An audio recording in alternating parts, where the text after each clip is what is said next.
अस्सलाम वालेकुम नाज़रीन, मैं हूं आपका मेज़बान आशर अज़ीम खान। फ़बी अला रब्बिकुमा तुकज़्ज़िबान। मेरे नबी पाक सल्लल्लाहु अलैहि वसल्लम और उनकी आल पर लाखों करोड़ों दुरूद सलाम। मैं हूं आपका मेज़बान आशर अज़ीम खान और आप देख रहे हैं फोकस न्यूज़। नाज़रीन, आज फिर अमरीकी डॉलर की कदर में इजाफा हो गया और पाकिस्तानी रुपए की कदर में बदतदरीज कमी होती चली जा रही है। आज इंटरबैंक में डॉलर 58 पैसे महंगा होने के बाद 223 रुपये 25 पैसे का हो चुका है। आपको याद होगा कि जब डार साहब को पाकिस्तान के ऊपर मुसल्लत किया गया तो आप कुछ जो मीडिया हाउसेस थे उनकी अगर आप हेडलाइंस देखें तो उनमें यही बताया जाता था कि पता नहीं डार साहब के आने से वो किस तरह के मामला तय पाएंगे और डॉलर की जो है वो उड़ान ऐसे नीचे जाएगी जैसे पता नहीं क्या हो जाएगा। और मैं आपको बताता हूं कि आज डार साहब जो है वो डॉलर को कंट्रोल कैसे करते थे मसनूई तरीके से।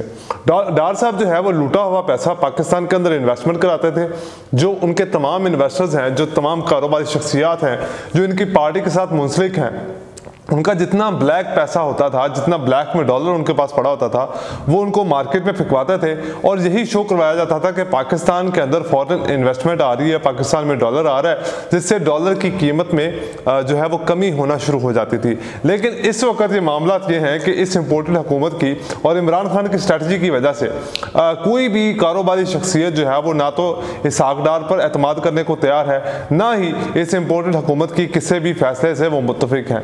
क्योंकि इस वक्त जब से ये आए हैं 8 महीने से सबसे ज़्यादा जो कारोबारी पाकिस्तान को नुकसान हुआ है वो कारोबारी शख्सियात को हुआ है। लाखों लोगों का अरबों रुपया जो है वो स्टॉक मार्केट के अंदर डूब गया। यहाँ तक कि कुछ लोग तो इस काबिल भी नहीं रहे कि वो दोबारा स्टॉक मार्केट के अंदर इन्वेस्टमेंट कर सके। और आज भी अगर आप कुछ मीडिया हाउसेस को देखें तो उनकी यही रिपोर्ट दिखाई जाती है कि डार साहब ने डॉलर कंट्रोल कर लेना है, डार साहब को टाइम चाहिए।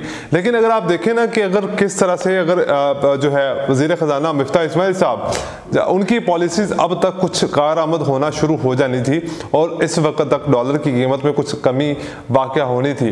और दूसरा यह है कि 7 अरब 55 करोड़ रुपए का पाकिस्तान को इस वक्त तक इस इम्पोर्टेड हुकूमत के आने के बाद अगस्त से नुकसान हो चुका है, क्योंकि लेवी जो है वो बढ़ाई नहीं जा रही। IMF जो है वो मुज़ाकरात करने के लिए तैयार नहीं है क्योंकि उनकी पहले वाली शराइत कबूल नहीं की जा रही। इम्पोर्टेड हुकूमत अपनी सियासत बचाने के लिए तमाम वो हरबे इस्तेमाल कर रही है, चाहे वो पाकिस्तान के मुल्की खजाने को नुकसान हो रहा हो, वैसे भी पाकिस्तान की आवाम को किसी किस्म का ये फ़ायदा तो दे नहीं रहे।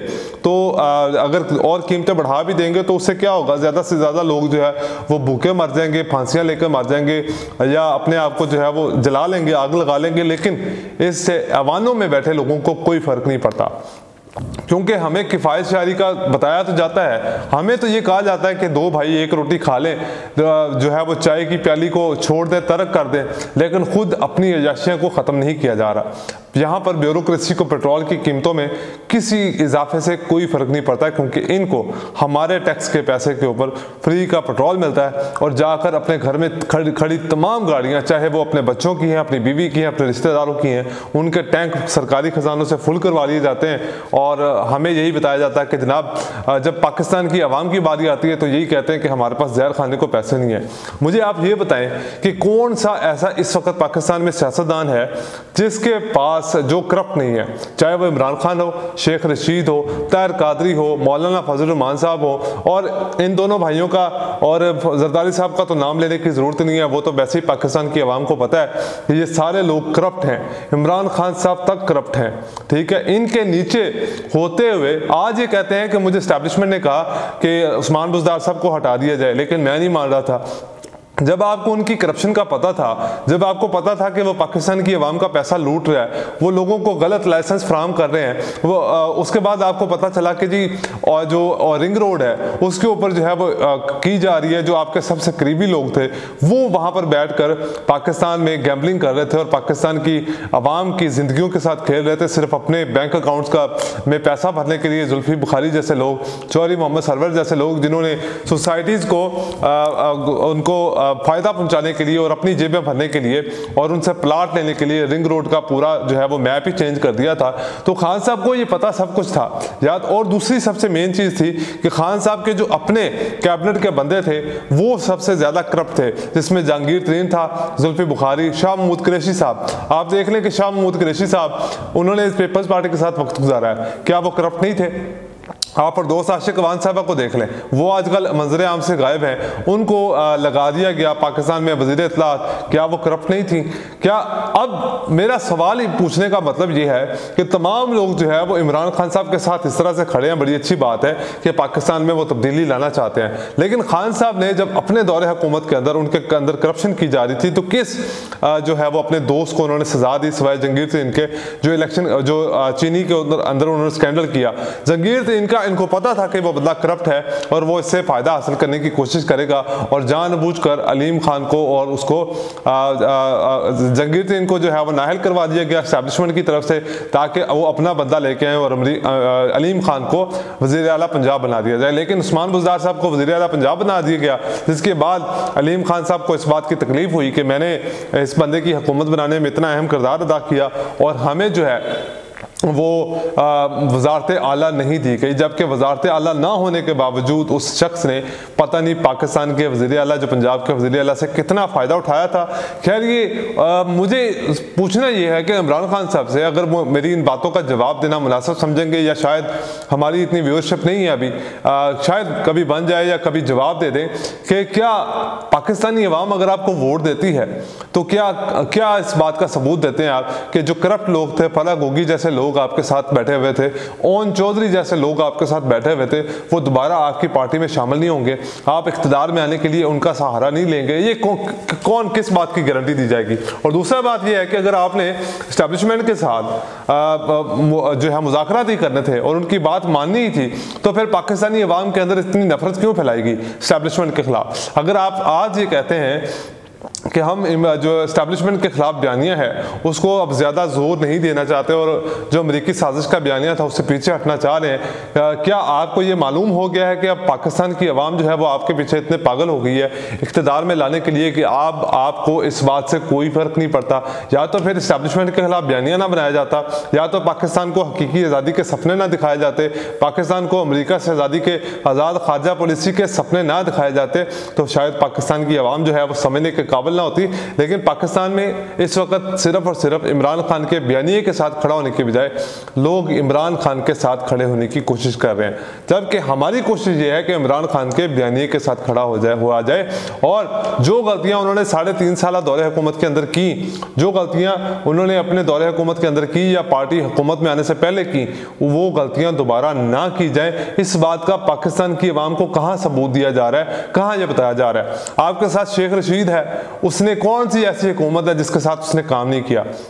नवाज शरीफ जब इख्तिदार में था तो वो उनके साथ हुकूमत में था, जब जरदारी इख्तिदार में था वो उनके साथ हुकूमत में था, जब मुशर्रफ इख्तिदार में था वो उनके साथ हुकूमत में था, जब चौधरी शुजात साहब जो है वो उनको काफ लीग बनाएगी तब वो उनके साथ इख्तिदार में था।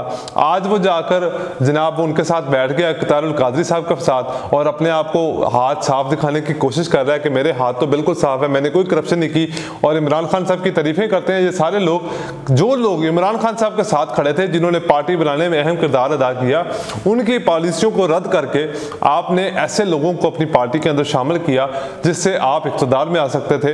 तो ये अगर दोबारा इस तरह का करना है तो फिर पाकिस्तानी अवाम को अभी बता दें, क्योंकि जिस तरह से आप अपने ही का जो वादों से पीछे हट रहे हैं, जो आप अपनी हकीकी आज़ादी के बयानिए से पीछे हट रहे हैं, जो आप आज़ाद खारजा पॉलिसी के बयानिए से पीछे हट रहे हैं, जो आप फिर पाकिस्तान को एक ख्वाब दिखाकर वापस अमेरिका की गुलामी में धकेलने की कोशिश कर रहे हैं, तो फिर उसका तो कोई फायदा नहीं हुआ।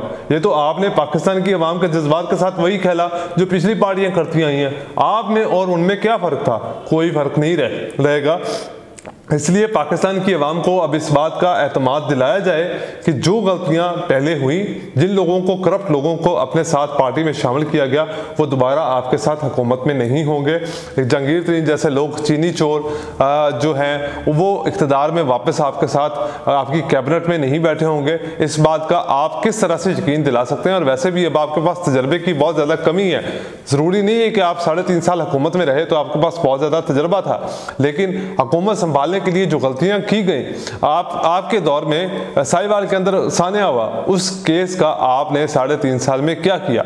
कोई उसकी रिपोर्ट शाया की? आज आसिफ शरीफ के मामले के ऊपर आप दुनिया को करप्ट पुलिस बताते हैं। आपने केपी के अंदर पुलिस को बहुत अच्छा काम अदा किया कि वो उनको ब्यूरोक्रेसी को अपने कंट्रोल में किया, और जो काम आप जिस तरह से केपी को बनाना चाहते थे महफूज, वो आपने बनाया। लेकिन पंजाब और इक़्तिदार में आने के बाद आप उस बात से बिल्कुल बाखबर नहीं थे और आप बेतकल्लुफ़ी के साथ हुकूमत में बैठे रहे और वज़ीर आज़म की कुर्सी पे बैठे रहे। आज आप पाकिस्तानी अवाम को आकर ये बताते हैं कि आपके पास जो है वो नहीं थे, जो पावर नहीं थी, डिसीजन मेकिंग पावर नहीं थी। तो फिर ये उस दिन ही इक़्तिदार आपको छोड़ देना चाहिए था और वापस इनको इक़्तिदार में आने देते और वापस इनको करने देते काम। आपने भी तो इक़्तिदार नहीं छोड़ा। लेकिन अब हमें उम्मीद ये है कि जो आप पाकिस्तान को मदीने की रियासत के ख्वाब दिखा रहे थे, जो आप लोगों को 50 लाख घरों के बनाने के ख्वाब दिखा रहे थे, जो आप मेरठ के कत्ल ना होने की ख्वाब दिखा रहे थे, क्या आपके 3.5 साल दौरे हुकूमत के अंदर वो तमाम चीज़ें नहीं हुई? वो सब हुआ जो पिछले दौरे हुकूमत के अंदर होता रहा। लेकिन अगर आज पाकिस्तानी अवाम आपके साथ खड़ी है तो इसका मतलब यह है कि वो वाकई भी में तब्दीली चाहते हैं। लेकिन आज आप अपने एतराज़ात से पीछे हटते चले जा रहे हैं। अब जो इसहाक डार साहब हैं, वैसे ही वो तो एक तो गायब थे। अब क्योंकि 15 नवंबर गुजरा है, इसमें प्राइसेस के पेट्रोल की प्राइसेस बढ़ानी थी, वो प्राइसेस नहीं बढ़ाएगी। पाकिस्तान को 7 अरब 50 करोड़ का नुकसान हो चुका है पाकिस्तानी खजाने को। लेकिन पाकिस्तानी अवाम को जब रिलीफ देने की बात आती है तब ये कहते हैं हमारे पास तो जहर खाने के भी पैसे नहीं है। तो पाकिस्तानी अवाम अगर सियासी पार्टियों के बयानिए के साथ खड़ी हो, बल्कि उनके नज़रिए के साथ खड़ी हो, तो मेरे ख्याल में पाकिस्तान के लिए वो ज़्यादा बेहतर है। इससे पाकिस्तानी अवाम को बेवकूफ़ बनाना जो है वो ज़रा सा मुश्किल हो जाएगा। लेकिन इस वक्त जो जिसका दिल चाहता है वो पाकिस्तानी अवाम को बेवकूफ़ बनाता है और निकल जाता है। इसहाक डार साहब अब कुछ लोगों से मुलाकातें कर रहे हैं आर्मी चीफ की तकर्री के ऊपर, और वो चाहते हैं कि उनकी मर्जी का बंदा जो है वो लाया जाए। अब पीटीआई ने यह भी कह दिया है कि हम जो है वो आर्मी चीफ की तैनाती को मुतनाज़ नहीं बनाएंगे, क्योंकि मेरे ख्याल में इनको शोर्टेज मिल चुकी हैं कि जो आपकी मर्जी का बंदा होगा ना उनकी मर्जी का बंदा लगाया जाएगा, जो मेरिट पर होगा, जो सीनियरिटी लिस्ट में टॉप पर होगा, उसी को लगाया जाएगा। एक इनको, और दूसरा जो अमरीकी साजिशी बयानिया से पीछे हटने का मतलब यह है कि आपके अमेरिका के साथ मुज़ाकरा तय पा गए हैं कि वो आपको दोबारा इक़्तिदार में आने देंगे और जो आप चाहते हैं वो करने देंगे। लेकिन आपकी खारजा पॉलिसी अगर फिर भी उनकी गुलामी में रही तो एक बात याद रखिएगा कि पाकिस्तान की अवाम दोबारा आप पर एतबार नहीं करेगी। जो लोग आपके साथ आज खड़े हैं वो कल खड़े नहीं होंगे। हुकूमत में आने के बाद बहुत सारी चीज़ें तब्दील हो जाती हैं। अब अरशद शरीफ साहब के मामले के ऊपर जो है वो एक नई रिपोर्ट हुई है, उसमें साफ ये बताया गया है कि ये जो कत्ल है वो मुकम्मल तौर पर प्लानिंग के साथ किया गया था, क्योंकि जो गाड़ी उनके पास थी वो अक्सर औकात ब्यूरोक्रेट्स के पास होती है कीनिया के, और कीनिया की पुलिस जो है वो दुनिया में करप्शन के 3रे नंबर पर है। तो ऐसे लोगों के ऊपर जो है वो एक नई रिपोर्ट शाया होने के बाद जब पता चला कि उनके ऊपर जो है वो तशद्दुद भी किया गया था और वो सारी चीज़ें हुई, मैं उस बात पर जिक्र नहीं करना चाहता। हमें बड़ी तकलीफ होती है कि जब पाकिस्तान की अवाम की हक में आवाज़ उठाने वाले लोगों के साथ इस तरह के सलूक किया जाता है, तो फिर पाकिस्तान की अवाम जो है वो अपने ही मुल्क के अंदर अपना जो दम घुटता महसूस करती है। आज के लिए इतनी, मुझे दीजिए इजाज़त। अल्लाह हाफिज़।